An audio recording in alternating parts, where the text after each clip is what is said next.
Shalom. Selamat pagi. Saya nggak tahu sudah berapa lama saya nggak di sini, nggak berjumpa dengan Bapak Ibu Saudara sekalian.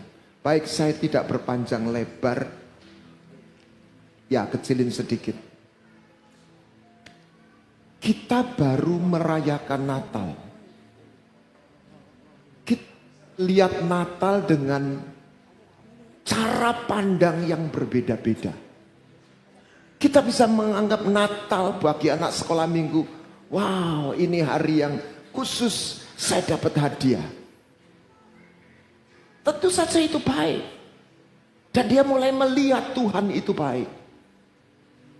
Dapat cerita. Natal kita bisa lihat satu perayaan.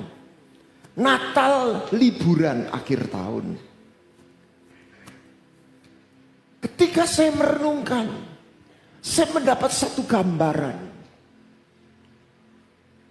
Apa dibalik semua peristiwa itu? Natal bukan sekedar sebuah kisah kelahiran. Natal adalah satu berita. Sorga itu berkunjung. Ketika orang bicara sorga dan neraka,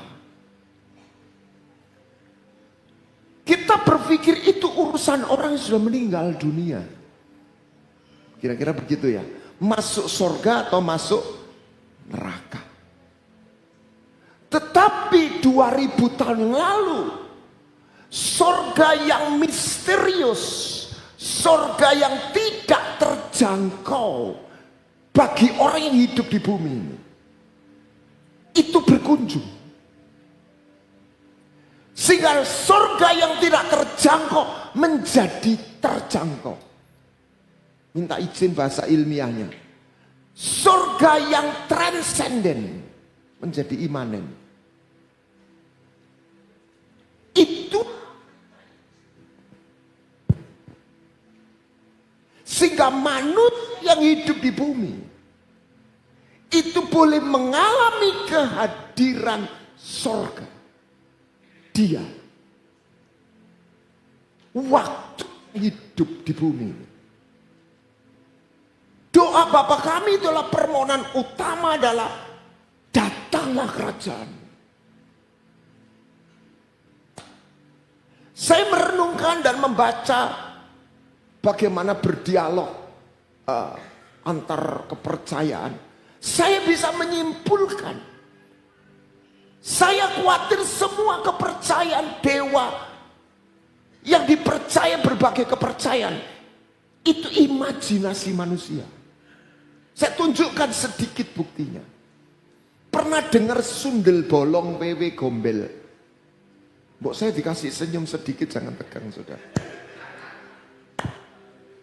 Pernah dengar kan?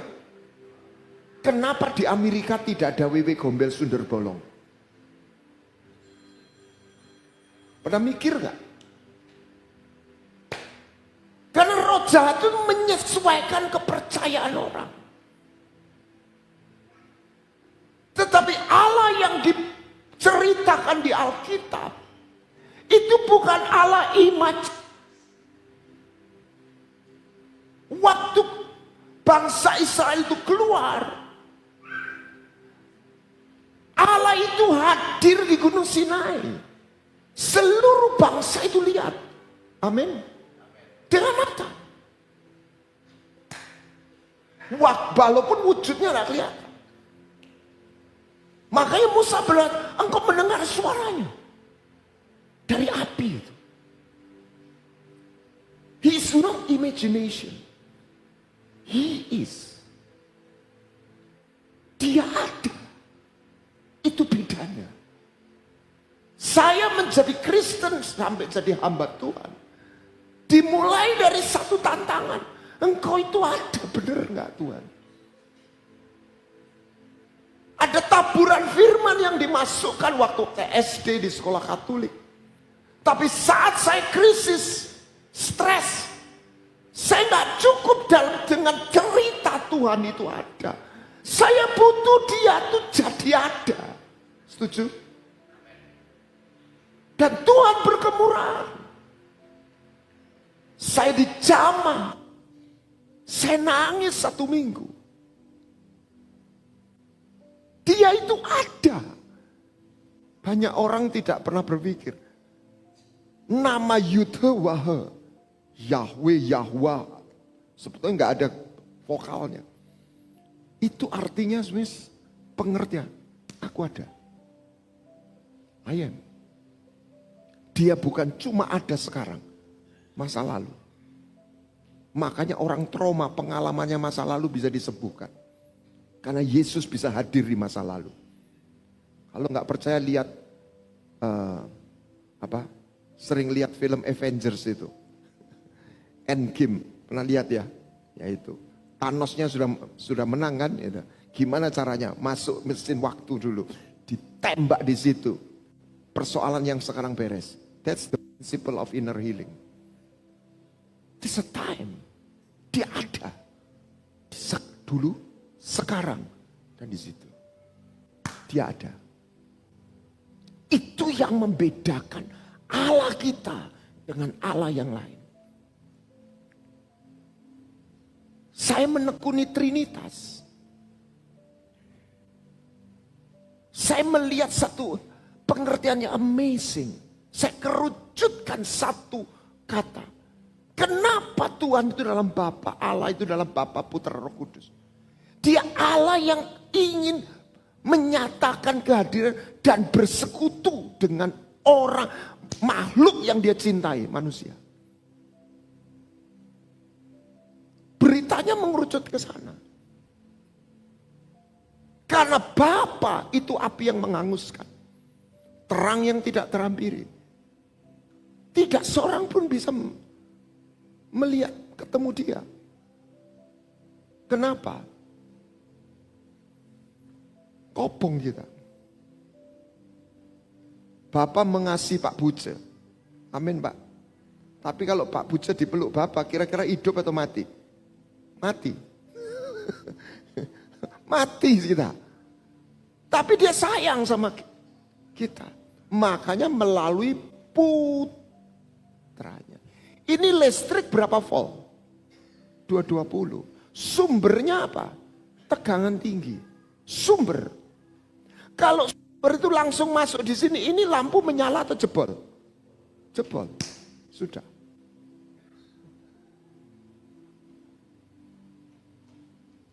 Nah, kelahiran putra, inkarnasi. Dia lahir. Dia menyatakan dirinya. Seperti waktu Tuhan membebaskan bangsa Israel. 2. Untuk bebas, inilah pengampunan. Inilah pertolongan. Tapi yang kedua, Keluaran 29 ayat 46. Supaya aku boleh tinggal di tengah-tengah mereka. Karena kata cinta, kasihnya Allah itu bukan kasih sekedar umum. Sayang. Sayang itu melahirkan ingin ketemu. Katakan amin. Enggak ada Gusti Allah kepingin ketemu manusia. Kecuali dia. Enggak ada Gusti Allah berkata, aku bapamu, engkau anakku. Kecuali dia. Semua Gusti Allah dalam konsep. Jadi apa bedanya Allah yang dipikirkan orang Jawa, orang China, Chinese dengan orang bangsa Israel? Orang Jawa dengan kearifannya menyebut apa? Gusti Pangeran. Tapi nggak ada orang yang ketemu dia. Dia membedah, mencapai dengan filsafatnya, dengan ketajaman hatinya. Tapi bangsa Israel dalam sejarahnya, dia pernah melihat Allah itu hadir. Melalui perjanjian. Dan Yesus lahir tidak hanya hadir, pernah hadir sebagai satu cerita saat ini. Dia membangun jalan, membuka pintu, dan mengirim Roh Kudus. Sehingga kehadirannya di bumi itu lanjut. Makanya kekristenan tidak boleh berhenti di Bapa. Tidak boleh berhenti di Yesus. Harus Bapa, Putra, Roh Kudus. Karena ini bukan tentang ujungnya, hakikatnya bukan sistem kepercayaan. Bukan doktrin. Tapi sebuah relasi.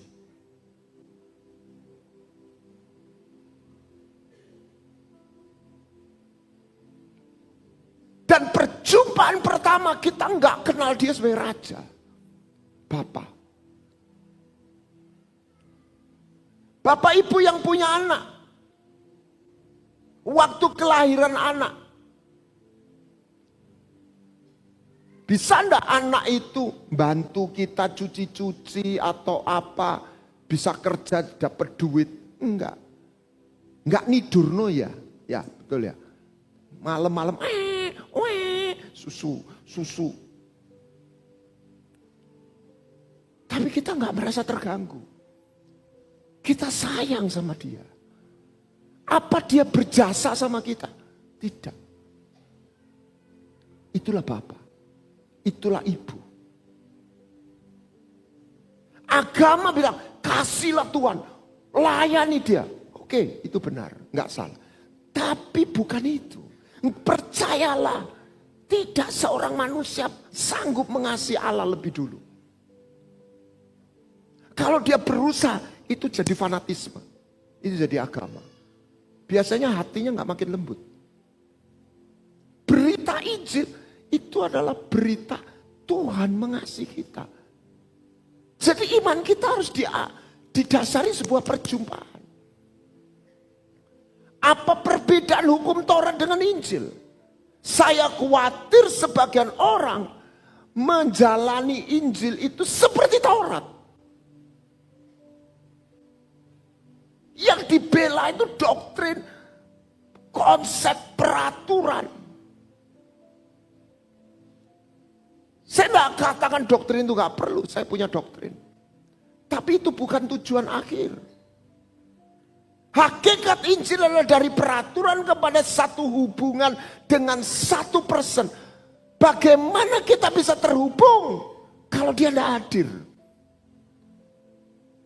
Bagaimana ada kalau tidak terhubung? Dia tidak hadir. Karena tidak bisa bersekutu dengan peraturan. Setuju?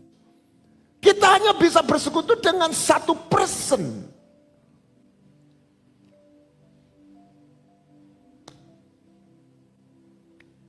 Bahkan doktor Taurat, dia menyingkapkan ketidakmampuan Taurat. Kata yang Galatia, kalau hidup itu bisa diberikan oleh Taurat, maka kebenaran dari Taurat. Coba perhatikan. Kita ini ada apa? Sperma ayah dan telur ibu itu ketemu. Kata biologi, sperma itu kalau dibiarkan 3 hari mati. Telur 7 hari katanya. Setelah itu menstruasi. Tapi kalau mereka ketemu keduanya,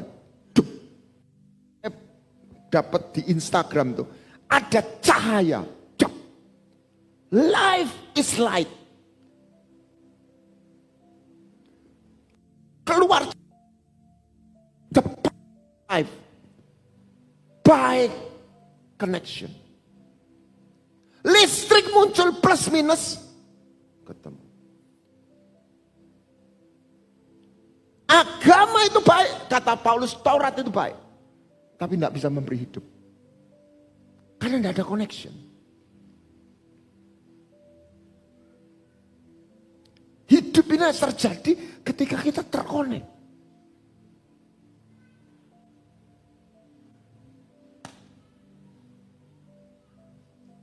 Untuk terkonek dia harus ada. Dia harus ada dalam hidup kita.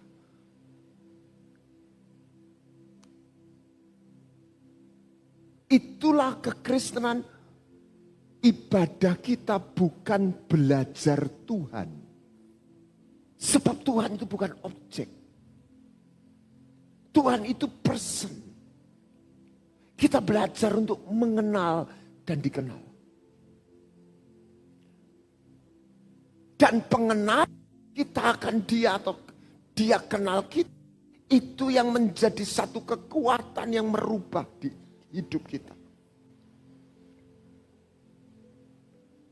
Kita nggak kenal kehadirannya, cintanya. Yang saya mau sampaikan, semoga waktunya cukup. Bukan kasih yang cuma besar, tapi personal. Kenapa banyak orang Kristen biasa-biasa? Karena dia percaya kasihnya Tuhan besar, tapi umum. Yang merubah hidup kita ketika kita mengalami kasih yang personal. Seorang gadis bisa ditraktir rame-rame dengan seorang pemuda yang baik hati. Anda jangan pikir Tuhan itu baik sama orang Kristen aja. Dia baik sama semua orang. Agama apapun, katakan amin. Iya. Saya punya teman yang tergerak waktu ada truk guling di Mojowarno berapa tahun yang lalu. Dia orang kaya. Dia perintahkan anak buahnya cari. Dia sumbang, waktu itu belum ada BPJS. Dia sumbang 250 juta untuk biaya rumah. Tapi dia nggak pernah berkunjung. Dia nggak kangen lihat orang itu. Tapi waktu anaknya sakit, saya lihat sendiri. Dia ikut nginep di kamarnya rumah sakit ya. Namanya orang kaya, rumah sakitnya kamarnya VIP kayak hotel. Dia ikut tidur di kamar anaknya itu. Sama-sama membayari rumah sakit. Dalam kasih yang berbeda. Satu itu goodness. Tapi yang kedua ini personal. Cinta Tuhan kepada Anda. Mungkin sebagian rada mirip tenan toh Pak. Personal. Saya tiap kali dalam hadirat Tuhan, saya bisa merasakan hatinya untuk umatnya. Satu demi satu. Dia begitu sayang kepada orang yang dipanggil. Cuma belum tentu setiap anak Tuhan itu mengerti. Kalau seorang gadis ditraktir rame-rame, pasti dia diberkati. Apalagi ditraktir hotel bintang 5. Senyum kanan, senyum kiri, pulang kenyang, enak. Amin. Berubah nggak hidupnya? Enggak. Saya pernah diundang orang kaya di Bali, ditidurkan hotel bintang 5, pestanya luar biasa. Saya diberkati, pulang, saya berubah nggak? Tidak. Tapi kalau seorang gadis diajak kencan, diajak jadian, yang ngajak itu pangeran. Ini bukan membedakan sosial. Kira-kira berubah nggak hidupnya? Berubah. That's personal. Itu namanya diajak jalan sama Tuhan. Tolong disiapkan Stefani Rakel. Saya nggak tega untuk tayangkan nanti jadi macam-macam. Seorang anak pendeta pindah ke percayaan yang lain. Saya nggak perlu sebutkan. Hanya karena dia baca Alkitab, dia katanya nyalin Alkitab, dia suka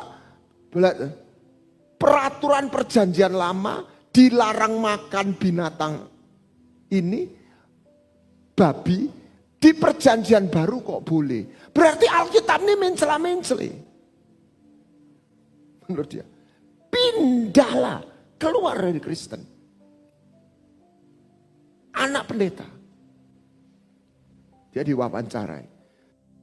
Saya malah saya kuat. Bukan Injil.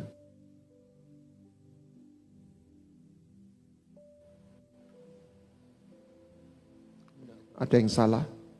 Enggak. Oke, beres. Saya khawatir di gereja itu bukan berita Injil. Hukum Taurat versi perjanjian baru. Ayatnya perjanjian baru. Sebenarnya cuma yang diomong doktrin kepercayaan ayat yang huruf. Bukan. Loh kalau gitu Alkitab nggak perlu Pak. Perlu. Inilah map. Yang dituju petanya atau lokasinya? Lokasinya.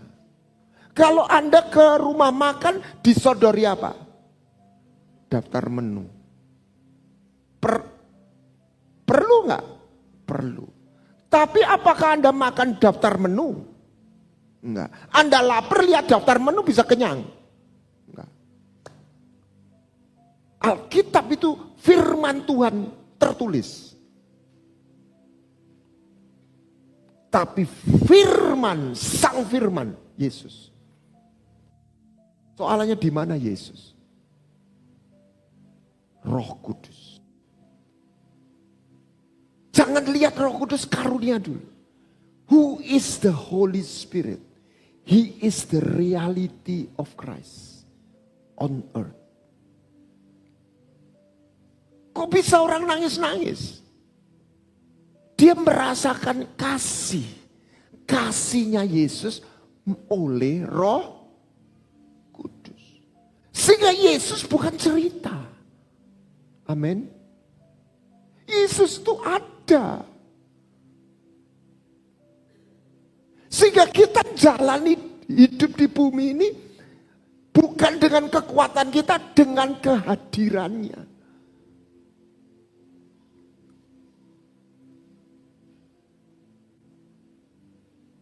Terus seperti anak gadis yang diajak ditembak katanya. Makanya setelah itu dikatakan gua jalan. Pernah dengar? Anak muda pernah dengar? Lu ngapain? Gua jalan sama dia. Pernah dengar gak istilah itu? Yesus itu jalan. Iman itu jalan sama Tuhan.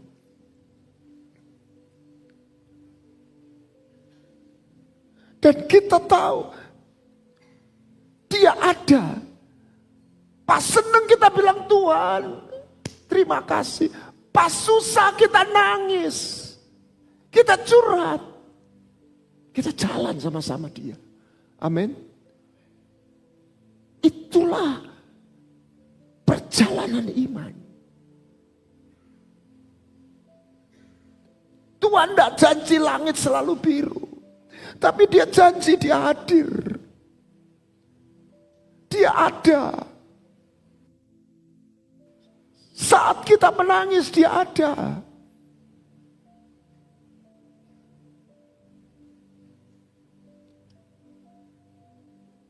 Dan ketika seorang gadis itu jadian, si pacar bukan hanya penolong, harta. Sebab kalau penolong, kita akan bahasa Jawanya gedu waktu kita butuh.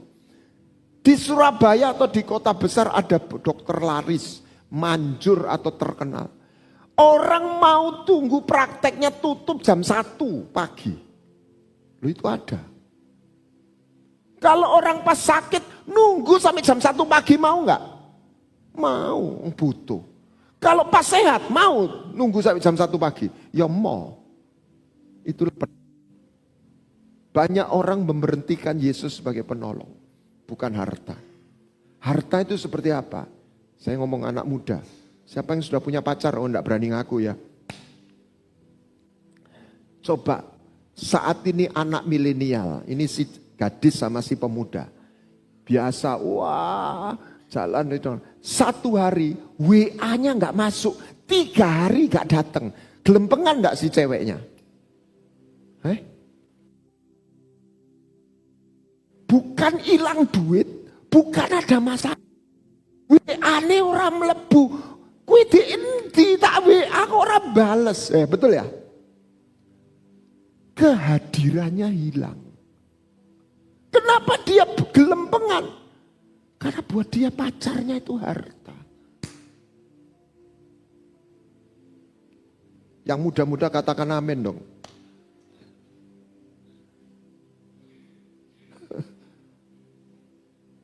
Dan tahukah kita ini digerakkan perilaku kita kemana apa yang kita anggap harta. Saya tertempelak kata Pak Ahok. Yudas itu cinta Yesus loh. Wah, biasanya di sekolah minggu Yudas itu pengkhianat. Yudas itu cinta Yesus. Masalahnya dia cinta Yesus, tapi dia lebih cinta duit daripada Yesus. Waduh, belai saya bilang gini. Ini problem. Saya punya teman cerita salesman Surabaya punya pacar di Mataram, Lombok. Percaya enggak? Ini bukan drakor loh. Tiap Jumat naik Yamaha RX itu ya. CB itu. Dari, enggak ada jalan tol. Surabaya, Gilimanuk, tembus Bali, Lombok. Minggu siang atau minggu sore pulang. Jumat tembus lagi. Untuk Wakuncar. Keren ya? Kok bisa begitu? Karena dia lihat pacarnya itu harta. Kalau ada seekor monyet disodori emas 1 batang. Wah, emas luar biasa. Sama pisang, sama kuningnya saudara. Ya toh? Kira-kira monyet milih pisang atau emas? Kalau kita milih mana? Iya emas ya. Kenapa monyet pilih apa? Pisang? Karena dia lihat yang berharga itu pisang. Dia gak pernah tahu value-nya emas.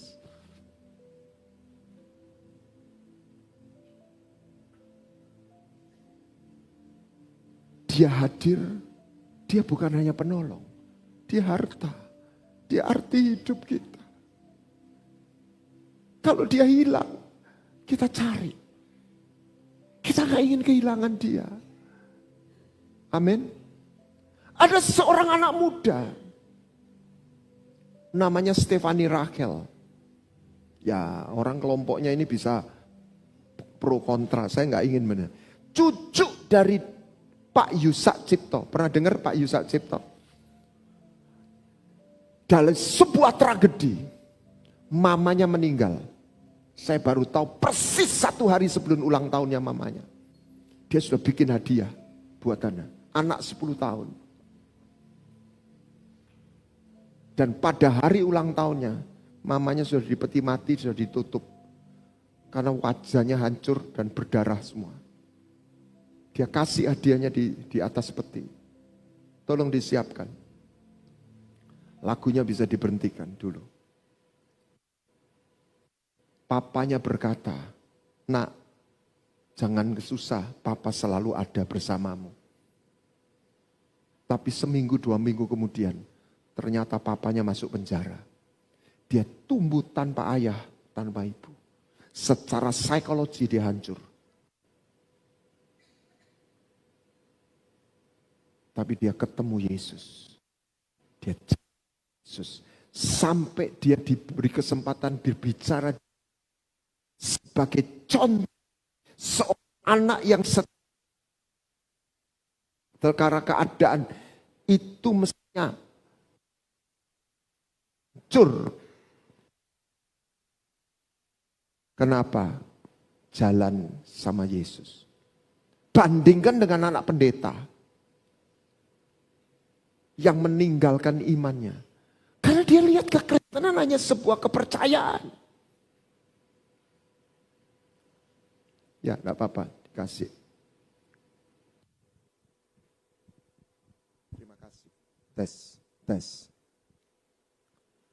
Bukan sebuah hubungan. Mari kita lihat. Tuhan memberkati. Jalan sama Tuhan itu seru, percaya sama saya. Jalan sama Tuhan itu sangat seru, asik. Jangan lewatkan kesempatan untuk engkau bisa berjalan sama Tuhan. Untuk engkau bisa mengalami Tuhan lagi dan lagi. Itu yang akan membuat hidupmu sangat berwarna. Karena jalan sama Tuhan itu lebih dari apa. Saat saya kecil, saya tahu saya akan jadi seorang hamba Tuhan. Tuhan udah bilang, nak aku mau kamu jadi hamba Tuhan. Tapi waktu saya umur 10 tahun, tiba-tiba mama saya seminggu sebelum mama saya ulang tahun, sehari sebelum mama saya ulang tahun, mama saya pergi ke Jakarta. Dari Jakarta dan mama saya pulang ke Bandung. Perjalanan pulang mama saya mengalami sebuah kecelakaan besar. Mama saya mengalami sebuah kecelakaan besar, saya umur 10 tahun. Hari itu saya masih kecil. Saya siapin kado buat mama saya. Saya siapin hadiah buat mama saya. Saya bilang, mama ini buat mama. Tapi di hari sebelum mama saya ulang tahun, mama saya meninggal. Mobilnya nabrak, kepalanya pecah, dan meninggal dunia seketika di tempat. Hari itu saya datang ke rumah duka membawa hadiah surprise buat mama saya. Dan saya bilang, happy birthday, Ma. Saya taruh kado itu di dalam peti mati. Peti mati udah ditutup, kenapa? Karena darahnya terlalu banyak, itu udah gak bisa diformalin, udah hancur badan. Dan saya masih ingat di depan peti mati itu, saya pegang peti mati itu dan saya nyanyi, semua baik, apa yang telah kau perbuat di dalam hidupku. Saya bilang, Tuhan, Engkau boleh ambil mama, tapi aku tahu Engkau tetap Tuhan yang baik. Engkau Tuhan yang baik. Gak lama setelah itu papa saya ditipu temannya dan dimasukkan ke dalam penjara. Papa saya waktu di tengah rumah duka bilang, gak apa-apa, mama meninggal ini yang terbaik, tapi papa akan selalu ada buat kamu. Tapi gak lama setelah itu papa saya ditipu temannya, dimasukkan ke dalam penjara. Papa saya di penjara selama 10 tahun kurang 3 bulan. Dan hari itu saya marah sama papa saya bilang, papa bohong. Kenapa papa tinggalin kita? Saya cuma dengan koko saya berdua yang akhirnya kami dengan engkong kami. Tapi saya melihat, saudara, itu jalan yang saya pikir, ini kenapa Tuhan kau buat aku semakin turun, kau hancurkan hidupku seakan-akan. Justru di tengah kesendirian saya, justru di tengah kehancuran hidup saya menemukan Tuhan di sana. Saya berjumpa dengan Tuhan yang saya sembah di sana.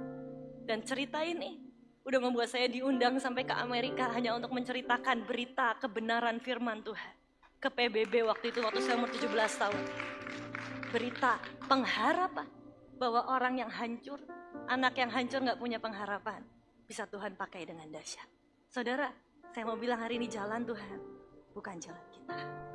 Kalau hari ini Tuhan bawa kamu, Tuhan bawa setiap kita masuk ke dalam lembah yang kelam, percayalah, gadanya dan tongkatnya tetap selalu menyertai kita. Dia tahu apa yang sedang dia lakukan. Apapun yang saudara lewati, apapun yang saudara sedang alami, percayakan hidupmu pada jalannya. Karena itulah jalan terbaik. Saat saya melihat hari ini masa lalu saya, hidup saya berkata, Tuhan, kalaupun aku boleh menukar hidup, aku tidak akan tukarkan hidupku dengan siapapun. Dan kalaupun aku bisa mengubah masa lalu, aku akan tetap memilih untuk tetap mama saya meninggal, papa saya masuk penjara, bukan karena saya gak sayang, but because I know that's the best. Itulah yang terbaik yang Tuhan siapkan dan Tuhan sediakan. Hidup manusia, sehingga manusia di bumi, dia gak hanya disuruh percaya Tuhan itu, suruh doa, dia ada, dia bisa dijangkau. Dan bukan kita yang mengasihi dia lebih dulu. Saya sebagai hamba Tuhan, saya belajar, saya berusaha mengasihi Tuhan. Tapi saya katakan sama Bapak Steve, tapi saya tidak pernah berani mengandalkan cinta saya sama Tuhan. Yang saya andalkan adalah cinta Tuhan kepada saya. Iman saya tidak saya taruh dalam hati cinta saya sama Tuhan. Saya bisa mengasihi Tuhan karena saya mengalami dan merasakan Tuhan mengasihi saya. Demikian pula Anda dan saya. Anda. Amin. Nah, ini yang sebetulnya saya mau bagikan. Jadi arti kata semua itu bukan sekedar perintah moral. Hubungan itu melahirkan moral. Tetapi saya renungkan, saya khawatir Tuhan tuh gak terlalu tertarik dengan orang bermoral. Tuhan menentang perbuatan immoral. Tetapi yang Tuhan cari adalah orang yang tersedia.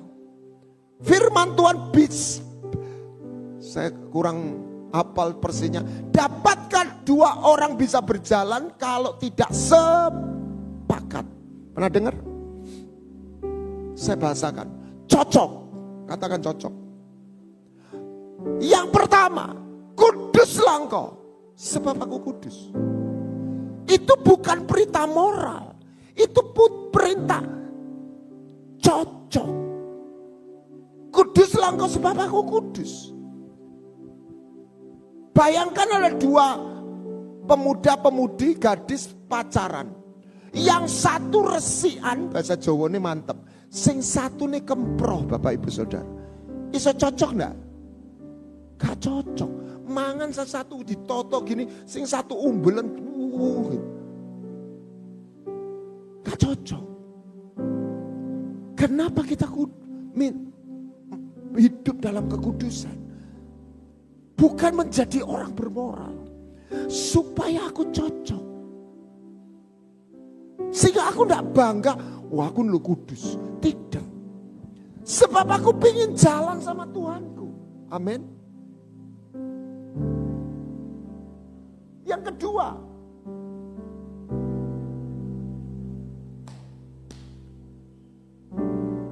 biarlah engkau bermurah hati. Lukas berapa itu? Lukas 6 ayat 36. Banyak ayat tapi gak ada waktu. Sebab aku murah hati. Jack Hayford pernah berkata, apa yang kau inginkan? Aku gak ingin pelayanan besar. Saya cuma bertiga aja. I want to be genuine. 3G. Because when I'm genuine, I will constantly real. Gak munafik. Just as I am. Orang bisa ketemu, lihat saya. Ya saya. Percayalah banyak orang hidupnya tidak seperti dirinya. Jadi hamba Tuhan, salah satu yang saya pegang, jangan lupa, jangan kehilangan urapan cengengesan. Ya saya bilang itu. Kita ini jadi apa adanya. Jangan terlalu jaim. Amin. Katakan kanan kiri, jangan jaim. Tidak bisa ketemu Tuhan. Karena Tuhan kenal wajah kita, bukan topeng kita. I want to be generous. Because when I'm generous, I constantly giving. I want to be gracious. Yang kedua, murah hati, generous and gracious. Saya sampai dalam pengertian.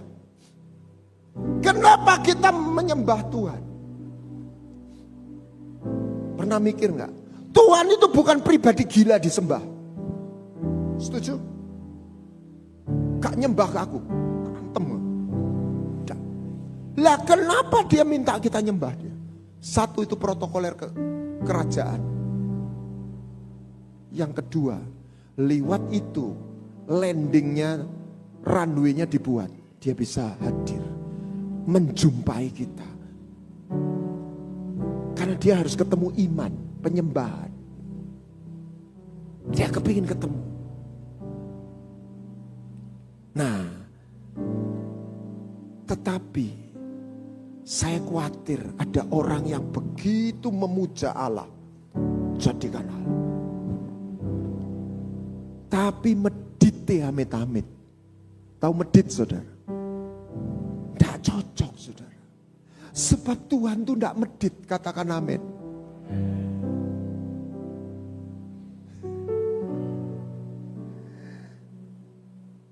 Saya nggak bisa. Tapi gini. Sama awas ya, awas ya. Gak bisa sudah. Gak cocok. Siapa orang non Yahudi yang dijamah Tuhan? Cornelius. Belum kenal Tuhan. Tapi Tuhan tuh lihat sampai malaikat bilang, sedekahmu tuh naik ke hadirat Tuhan. Amin. Tuhan dia cari orang yang cocok. Tuhan tidak bilang kita ini nulungi semua orang.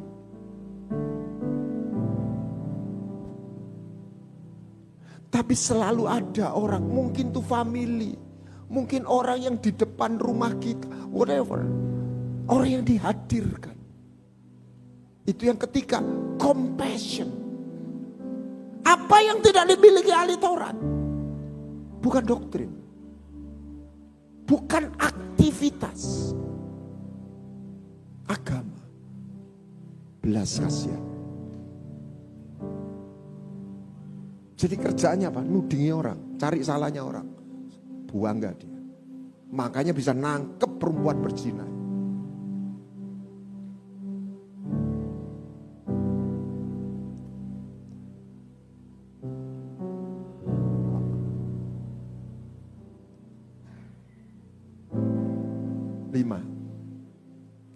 I can see you now. Pernah tahu?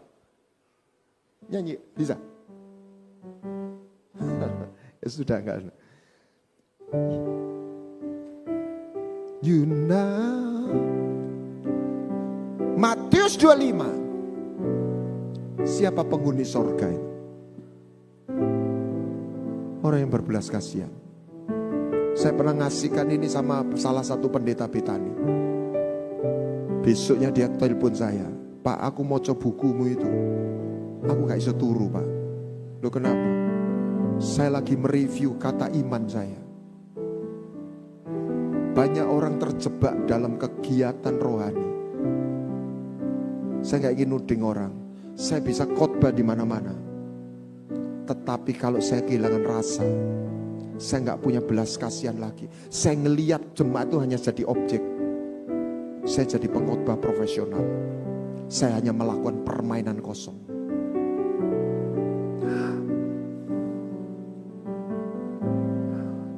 Dan saya nggak bisa mengasihi seperti Tuhan mengasihi. Tapi saya belajar menampung hatinya. Dan hati saya nggak pernah cukup. Tetapi seberapa yang saya bisa tampung, saya boleh sampaikan. Saya bisa merasakan belas kasihannya Tuhan itu. Salah satu yang Tuhan bawa itu adalah tentang hati Bapa kepada anak-anak muda. Saudara, di tengah usia saya sudah gak muda lagi. Tuhan bukakan jalan untuk saya menjangkau anak-anak muda. Saya 2 kali ke Papua 2 tahun lalu dan setahun yang lalu. Khotbah di Bintuni, dengar kotanya aja dari Manowari 7 jam. Yang kedua di Wasior. Di Bintuni saya khotbah, tengah-tengah ada satu anak perempuan pelajar. Saya panggil sini. Saya nggak tahu dia. Saya doakan langsung resting sampai akhir ibadah nggak bangun dia. Selesai saya tanya, namamu siapa nak? Bapakmu di mana? Udah pergi om. Mamamu sekolah di Surabaya. Lah tinggal sama siapa? Sama opa, sama. Saya nggak kenal dia. Tapi ternyata dia adalah fatherless, motherless. Hati Tuhan itu seperti ngejar gitu. Saya nggak kenal. Saya nggak mungkin punya hati yang mengasihi dia. Ketemu Jagio hari ini. Tetapi saya bisa merasakan hati Tuhan di antara ratusan atau ribuan waktu itu. Bukan berarti yang lain gak dilihat. Tapi seolah-olah kepada anak ini Tuhan mau nunjukkan, aku peduli sama anak ini. Amin. Dan buat saya so amazing. Saya bisa berkata, gak ada Gusti Allah seperti dia. Gak ada. Saya tantang, tunjukkan. Semua Gusti Allah, semua sesembahan, semua yang namanya dewa, itu berkata, aku bos, kamu budak. Hanya satu Allah berkata, aku bapakmu nak, kamu anakku. Amin. Yang dia minta pertama, start awal, bukan Anda dan saya mengasihi dia. Kaget. Yang dia minta, Anda dan saya hadiah pertama, bukan Anda melayani dia. Bukan Anda taat sama dia. Itu ya. Tapi pertama, kita mau, Tuhan mau, kita percaya dia mengasihi kita. Kenapa anak hilang? Kenapa bangsa Israel tidak masuk tanah perjanjian? Karena dia gagal percaya akan kasihnya Tuhan. Kenapa anak bungsu minggat? Karena dia gak percaya hatinya Bapak. Nah, ketika kita bicara kasih Allah, Orang sering berkata, langsung konotasi, perbuatan, the act of love. Yes, tapi bukan itu intinya. Apa yang dia bagikan Stefani Rachel di awal bukan tentang perbuatan Allah. Papanya masuk penjara, mamanya meninggal. Yang dia temukan, the heart of love. Tapi ketika engkau ketemu hatinya, engkau ketemu tangannya. Banyak orang hanya cari tangannya, dia gak pernah ketemu hatinya. 9 orang kusta itu ketemu tangannya. 2 juta orang Israel keluar, dia cuma melihat perbuatannya. Tangannya mana turun dari surga. Dia gagal, mereka gagal. Ibrani 3:19, gagal mempercayai hatinya Tuhan. Kenapa? Mereka anak Tuhan, tapi hati mereka bukan anak. Hati mereka budak. Anda jangan pikir itu umat. Saya temukan sebagian hamba Tuhan terjebak jadi budaknya Allah, memperbudak diri. Kita harus jadi anak yang menghamba, bukan budak. Kita harus percaya dia sayang sama kita. Di situ kita kepingin mirip, cocok. Amin. Saya pernah cerita enggak? Saya kelas 5 atau kelas 6 SD saya latihan karate. 2 jam, 2 minggu sekali, 2 kali seminggu, 2 jam. Tapi saya sebagai anak SD, saya bisa latihan tiap hari 1 jam, 1 jam setengah. Enggak ada yang dorong, enggak ada yang ngancam, enggak ada yang ngasih hadiah. Apa penyebabnya? Saya kagum sama pelatih saya. Saya kepingin jadi seperti dia.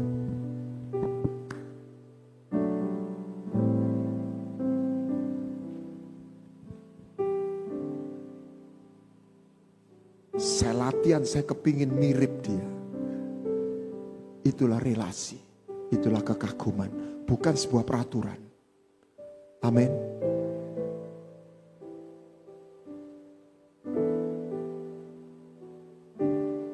Kita harus sabar, seperti Tuhan itu sabar. Kita harus setia, seperti Tuhan itu setia. Namanya setia, saya gak ingin memperpanjang. Dan yang keenam, kita harus jadi warrior. Spirit of warrior. Karena dia pejuang.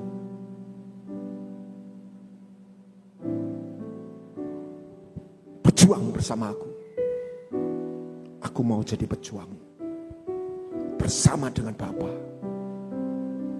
Menjadi pejuang. Tidak hanya hidup untuk dirinya sendiri.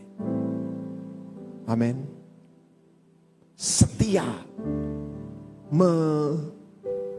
Musa tadi saya memelihara rumah Tuhan. Pekerjaan Tuhan. Pekerjaan Tuhan jangan dibatasi di gereja saja.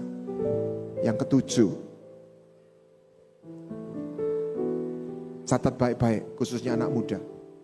Yesus bukan cuma baik. Yesus itu keren. Katakan amin. Be excellent.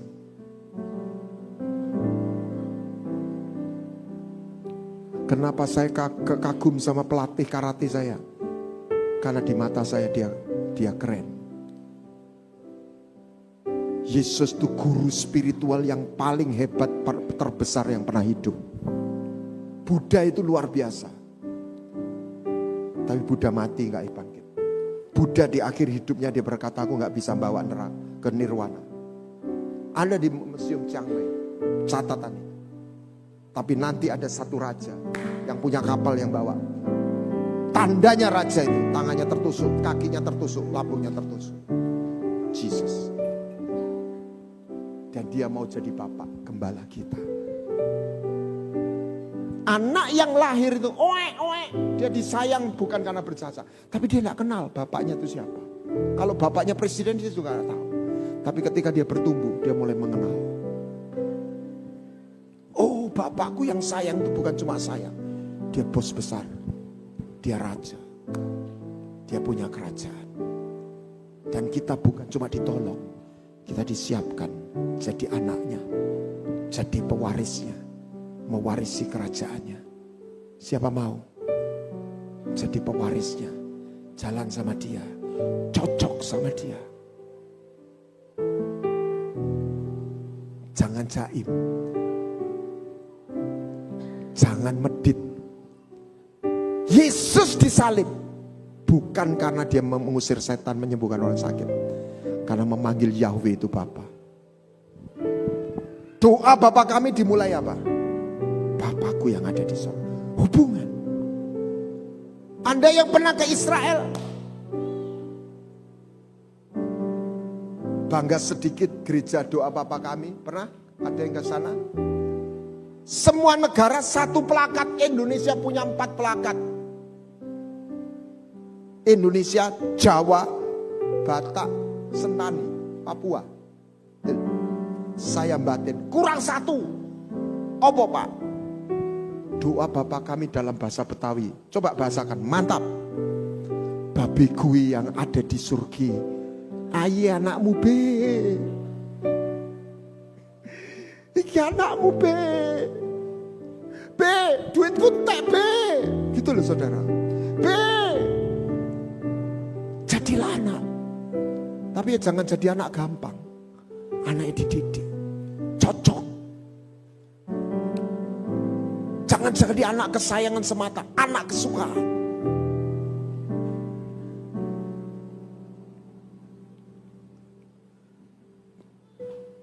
Lagunya perhatikan burung-burung bunga bakung di ladang. Pernah dengar lagu itu? Saya suka. Perhatikan ayatnya. Bunga bakung di ladang, Tuhan hiasi tanpa bekerja. Apalagi kita orang Tuhan pelihara, Tuhan cukupkan. Perhatikan burung-burung di udara, Tuhan beri makan tanpa bekerja. Apalagi kita, ayo, kesayang, Tuhan pelihara, Tuhan sediakan. Saat ku perlu hantar, saat ku minta Tuhan dengar, saat percaya Tuhan. Oh, oh, oh. Saat Tuhan dengar, saat bersyukur Tuhan. Turunkan satu ya. Saya ajak kita nyanyi itu, lalu kontemplasi, lupakan kanan kiri, panggil dia. Saudara yang sakit, ngomong sama dia. B, aku sakit, dia penyembuh. Amin. Amin. Percaya dia sayang sama kita. Ibu Teresa berkata, penyakit yang paling mematikan bukan TBC, bukan tuberkulosis, feeling unwanted.